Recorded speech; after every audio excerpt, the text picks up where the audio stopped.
All right, well, the Lord be with you. Happy to be with you here tonight, and hopefully we'll find this interesting. I'm going to talk about the three Irish saints, Patrick, Brigid, and Columba. Delve into a little history and background, and hopefully, like I said, you'll find it interesting. So let's start with some prayer. How about that? Gracious Lord, thank you for allowing us to gather here together with friends and our church family, and give us some insight into some of the early saints who did so much work for your purposes to help convert people to your faith and bring them to Christ. And hopefully in reading and learning about them, we can find lessons for ourselves and what we can do in the world today. I pray that everything I say tonight will be pleasing to you, and that it will be inspiring. In Jesus' name we pray. Amen. All right. Well, this Friday, as I'm sure you're all aware, we celebrate St. Patrick's Day. Most people think of it as just a kind of a secular thing in America, unfortunately, and then it's a day where everyone adorns themselves in verdant shades of emerald and clover, heartily imbibes distilled and brewed libations, and honors a man that's in many ways a man of myth and legend. And yet this 5th century Roman citizen looms large in Irish culture and national identity. And thanks to the millions of Irish immigrants to America in the 18th and 19th centuries, he's become a staple of our culture as well. And like I said, it's mostly, in many ways, a secular holiday today. But I think it would be a mistake to try to understand the life and mission of St. Patrick without also exploring the lives of two closely related contemporaries, St. Brigid of Kildare and St. Columba, or Columcille. All three were early missionaries living in Ireland and Scotland. And just as background, when we talk about Irish and Scottish, at that time of the Roman occupation, the Scottish were living in Ireland. They were called Scoti, and the people in Scotland were called Picts. And it was only later when many of the Scoti moved over to Scotland, and hence the name stuck. So, and I'll bring that up a few more times about the changing people around the area. But to understand the saints and their missions to the Scoti and the Picts, we need to look at the world in which they lived, but not just the time period, but I think it's important to grasp how little people really understood Ireland, what was going on there outside of the British Isles. For Ireland, for most of its early history, was truly in a dark age. We talk about Europe and the Dark Ages after the collapse of the Roman Empire, but still, during that period, there was a lot of people writing a lot of things in Western Europe, and we have all sorts of sources. Not so in Ireland. It truly was a dark age. The rest of the world, by this time, had developed writing systems, and they developed much earlier than the various Irish tribes. For example, Egyptians were using hieroglyphics around 2700 BC. Sumerians were using cuneiform around 2600 BC. And the Mycenaean Greeks were using Linear B by 1400 BC. In contrast, the first native Irish writing system, called Ogham, did not appear until the 4th century AD. And it was used as primarily limited to standing stones and marking territorial boundaries or graves. It was a simple linear system, a series of lines, almost like the Celtic runes, but simpler. And the prevailing theory is this Ogham writing system was actually created by the early Christian communities there in Ireland, because they found that the native Proto-Gaelic language was just too difficult to translate into Latin alphabet, so they came up with a separate system. Apparently, the natives there felt no need to record anything. So interesting, the first Irish piece of literature we have that's Irish is St. Patrick's own Confessions, written in Latin in the 5th century. And we'll look at that document shortly. But it's, for me, fascinating to consider that a place that for so long didn't care about writing and really recorded nothing for centuries would become the veritable scriptorium to the medieval Christian West. So the existing written accounts of Ireland from the classical period, or like the Greco-Roman period, are very sparse. The earliest mention we have of Ireland is from a writer called Diodorus in his Bibliotheca Historica, which was written somewhere between 60 and 30 BC. He notes during discussion of Celtic tribes that Some of these Celts, we are told, eat human beings, even as the Briton do on those who dwell on the island of Ireland. And Strabo, another early Greek, says, concerning this island, I have nothing certain to tell, except that its inhabitants are more savage than the Britons, since they are man-eaters, as well as heavy eaters, and since further they count it an honorable thing when their fathers die to devour them. But, he adds, I have no trustworthy witness for it. And Ptolemy, who was a great geographer of the ancient world, contains the most detailed account of Ireland in classical literature. He gives the latitude and longitude of many of its parts, names several rivers, settlements, and islands, but he says nothing about the people themselves. It was just pure geography. Some of you may have read some of Tacitus' histories.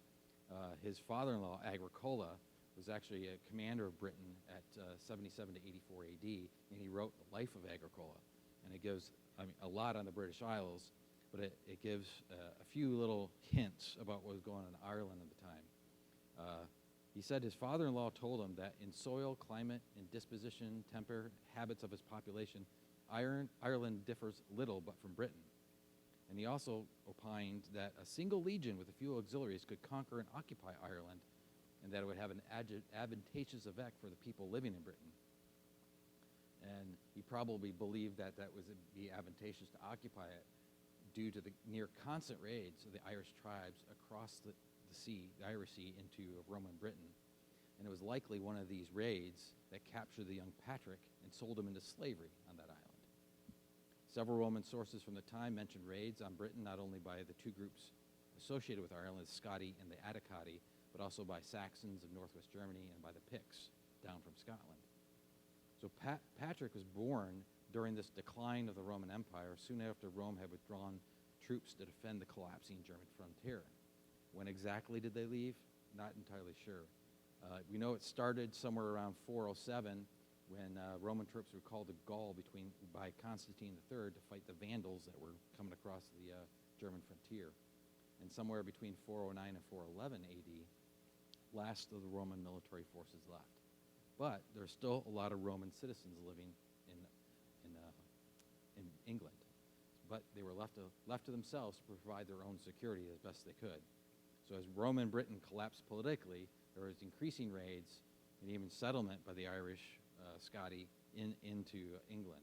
And it was into this chaotic world that Patrick was ultimately born. The two contemporary works exist from Patrick's life are his own, his Confessions and his letter to the soldiers of Coroticus. Several later works provide some additional clues. For example, the Annals of Ulster, which were compiled in the 15th century from many older sources that don't exist anymore, give the date of Patrick's arrival in Ireland at 432 AD. And in his own confession, he wrote he was captured by Irish raiders when he was 16. So that puts his birth around 416 AD.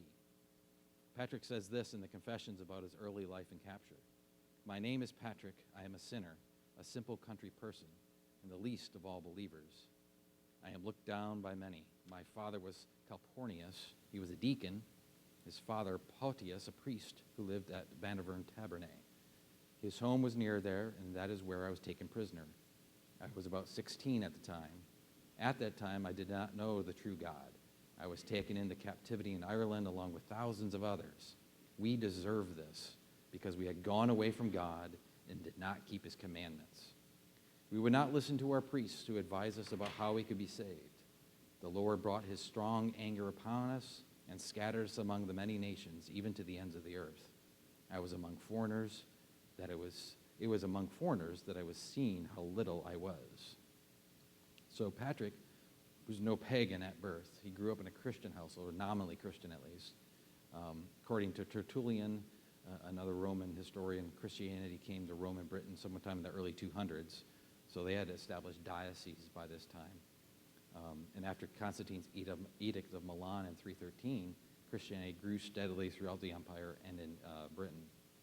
But Ireland was still completely pagan. Interesting then that it was there in pagan Ireland, enslaved and forced to raise sheep, that Patrick found God.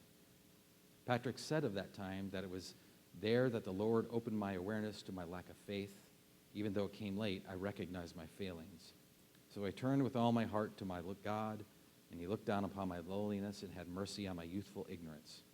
He guarded me before I knew him, and before I came to wisdom and could distinguish between good and evil. He protected me and consoled me as a father does for his son. So after 6 years in captivity in Ireland, he managed to escape by boat back to Britain. And it was during this boat trip back across the Irish Sea that Patrick recounts his first miracle and his first converts. After crossing the Irish Sea and landing in Britain, Patrick and the boat crew wandered in what he called uninhabited country for 28 days, eventually running out of food and becoming faint with hunger.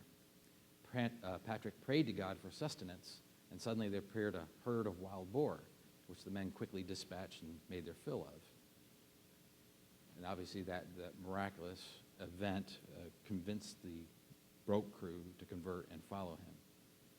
After returning home to his kinfolk back in Britain, he had a vision where he was given a letter entitled The Voice of the Irish. And he heard voices saying, "We beg you, holy young man, that you come to us and shall walk among us again."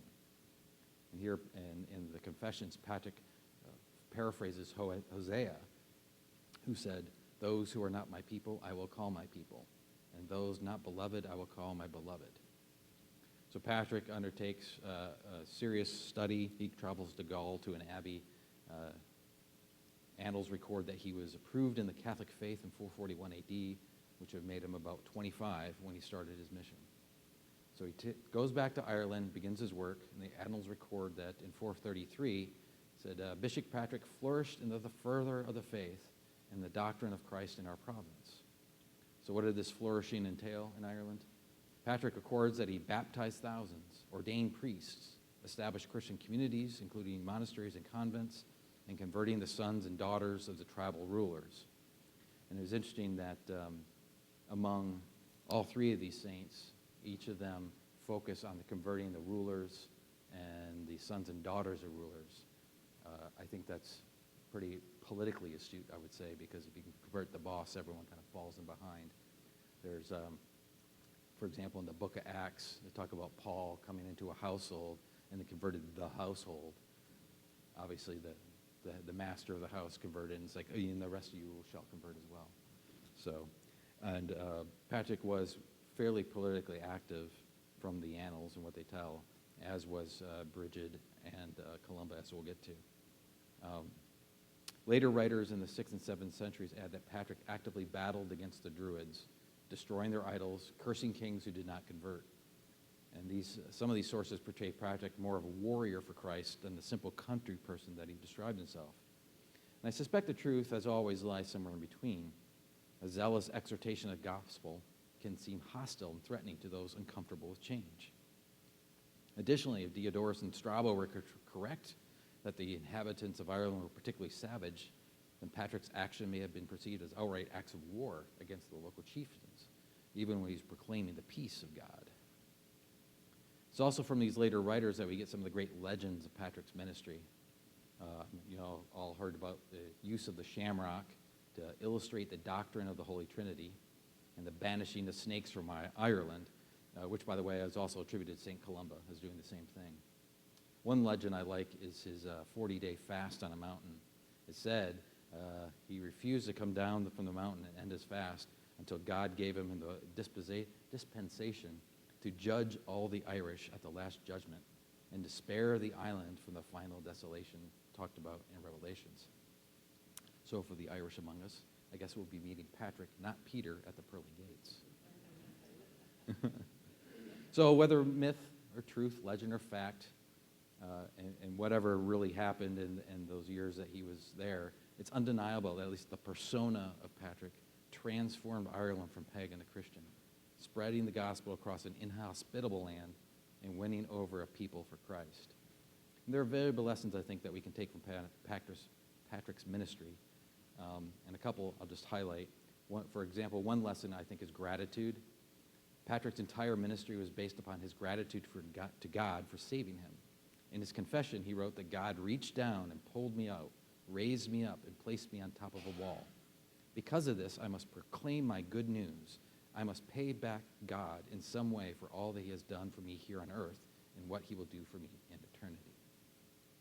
Another lesson is that we need to be a living alternative to the ways of the world. Ireland was a violent, savage place where people lived and died by the sword. Clan battled clan, generational blood feuds everywhere, and people killed at the slightest insult. So how revolutionary then Patrick's message of love, joy, peace, kindness, and goodness, and gentleness. It was an alien message, but it was a message that took hope. And it was certainly life-altering for the Irish, and it can be just as life-altering for us in a world no less beset with violence, hatred, strife, and division today. Patrick also, I think, demonstrated powerfully the words of Isaiah: learn to do good, seek justice, correct oppression, and bring justice. Patrick brought that justice to people who had once enslaved him. He didn't hold a grudge. He said all people need to be saved. And he was a perfect example of loving your enemies. I think much more can be said about Patrick, and I could have spent a whole hour just on him. But I want to move on now to our other two saints. While the work of Patrick was extensive, it was not complete. There's still much more, particularly in the northern of Ireland, that he didn't get to. Next saint, and the most mysterious, is St. Brigid of Kildare. The Annals of Ulster place her birth at 452 AD, at the height of Patrick's ministry in Ireland. The question is, do the two know each other? We don't know for sure, because it really depends on when Patrick died. And there's two dates in the Annals for when he may have died, either 461 or 492. If the former, then she would have been but a child. If the latter, then he would have been 76 and she would have been 40. So it's quite possible. There's a 9th century book called the Book of Armagh, which records that between Patrick and St. Brigid, the pillars of the Irish people, there was so great a friendship of charity that they had but one heart and one mind. Through him and through her, Christ performed many great works. So, at least at the time that was written, there was a belief that they worked and collaborated together, which, I mean, can make sense. Part of the problem with the historicity of Brigid is the lack of any contemporary sources. Well, they're all later sources. And another problem is the fact that there was also a Celtic goddess in Ireland named Brigid. Brigid's feast day is February 1st, which is also the Celtic festival of Imbolc. And some speculate that the early Christians merely Christianized a pagan goddess and gave this saint her attributes. But it's equally plausible that there was a pagan girl born with a pagan name, found God, was converted. The earliest accounts of Brigid are from 2 5th-century hymns, which give some account of her life and works. 3 later written works name her mother as Briosec, a slave who had been baptized by St. Patrick. And they name her father as, I'm going to try to get this one, Dubthnac, a chieftain of Leinster. And there's a 7th century book called The Life of St. Brigid that says that Brigid's dad forced his wife to sell Brigid's mother to a druid when she became pregnant. And there she spent her youth as a farm worker, churning butter, shepherding flocks, and tending to harvest. And it's from that she becomes a patron saint of a lot of farm workers and shepherds, among other things. And as she grew older, Brigid is said to have worked many miracles, and her miracles always focused around healing the sick and feeding the poor. According to one story, as a child, she once gave away her mother's entire store of butter. The butter was then replenished and answered to Brigid's prayers. Around the age of 10, it is said that she returned as a household servant to her father, where her charity led her to donate most of his belongings to anyone who asked. Her father was so annoyed by this that he took her to the king of Leinster to sell her back into slavery. While he was talking to the king, Brigid gave away her father's bejeweled sword to a beggar to barter it for food, to feed his family. The king, seeing that, recognized her holiness and convinced him not to grant his daughter her freedom. According to tradition, around 480 AD, Brigid founded a monastery at Kildare on the site of the pagan shrine to the Celtic goddess Brigid. It said that the Celtic shrine was served by a group of young women who tended an eternal flame. And that story continues on to St. Brigid, saying that after her death, they kept an eternal flame for her in memory. It's possible that the young St. Brigid took the name Brigid after converting the shrine. She could have had some other name, and in the act of converting the shrine, she may have claimed to be the pagan Brigid and used that to convert them all to the faith. Regardless, Kildare and its abbey became her home base and an important early Christian center of learning and ministry. Brigid is credited with founding many churches, several convents for women, and a scriptorium at Kildare, which excelled in both metalwork and illumination. Kilbride, which means the Church of Brigid, is one of Ireland's most widely found place names. There are 45 Kilbrides located in 19 of 32 counties. And by the way, in Celtic, McBride means son of the servant of St. Brigid. Brigid is considered the mother saint of Ireland and the patroness of healers, midwives, poets, blacksmith, brewers, and dairy workers. Dairy workers is obvious because of the butter tail, but the brewer patron comes from a story where, several stories actually, where she turned water into beer. Yeah, so obviously she's Irish, right? Most of her miracles, like I said, deal with her healing people and feeding people. The annals record her death as either 524 or 526 at the age of 70. And she was buried in the front of the high altar at the abbey that she founded in Kildare. But in 878 AD, due to the ongoing threat of Viking raids, her relics were purportedly exhumed and reburied in Downpatrick in Northern Ireland alongside St. Patrick and St. Columba. And I read another story that they were moved again at some point, and you can see her head now somewhere in Spain at a church. Who knows? Okay, finally, St. Columba. We have two pretty good sources for our knowledge of St. Columba, and we know this a good historical figure. The first is Bede, his ecclesiastical history of the English nation, written in 733 AD. Now, while it's primarily all about what's going on in England at that time, he does cover a little bit of Ireland and has several paragraphs for St. Columba. The second is the life of St. Columba, written by a man named Adamnan. He is one of his successors at Ione Abbey, and he wrote that around 697. And they're pretty sure that was from earlier contemporary sources that don't exist anymore. So these available sources put Columba's birth at about 521 AD, just a couple years before Brigid's death. He was born in County Donegal in Northern Ireland, and at an early age, he entered a monastic school and trained for the priesthood. He eventually became a pupil at the monastic school at Clonard Abbey, which is down by modern-day Dublin. It is there that he was ordained as a priest and began his work. In 544, he returned north. He's credited as being a leading figure in the revitalization of monasticism, opening many more monasteries and abbeys than he did actual churches. But he did do several key monasteries at Derry, Durrow, and Kells, all which still exist today in some form or another. Some traditions assert that around 560 AD, he became involved in a quarrel with a leader of another abbey over a psalter. Columbia copied, purportedly, the manuscript at the scriptorium there, but intended to keep the copy. And it was disputed whether or not he had a right to keep it. And out of that argument, either out of guilt or the threat of excommunication, we're not sure based on the stories, he agreed to leave Ireland. Some later writers state that his departure was due to the fact that he had induced a clan, Clan Neil, to rise and engage in battle against King Diarmait, which is possible because, like Patrick, he was quite politically active, and some writers say that he had a very, forceful persona, so it's possible. But whatever the reason, we know that in 563 he traveled to Scotland with 12 companions and ended up on the island of Ionia. And if you ever saw Ionia, it's probably the most desolate place you could find. There's no trees. It's battered by the winds of the North Atlantic, and it's not a garden spot.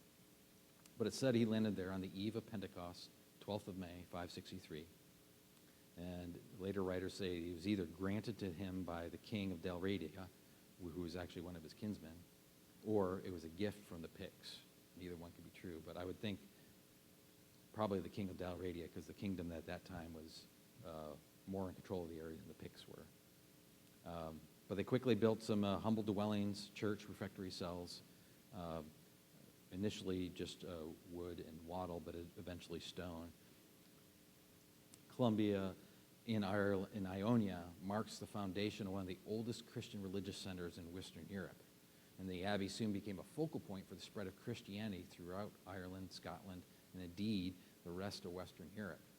For nearly 250 years, Ionia produced a steady tide of missionaries that spread the gospel across the continent. and they did not go out empty-handed because Columba had established a world-class scriptorium at Ionia, and the zealous monks there eagerly copied whatever they could get their hands on.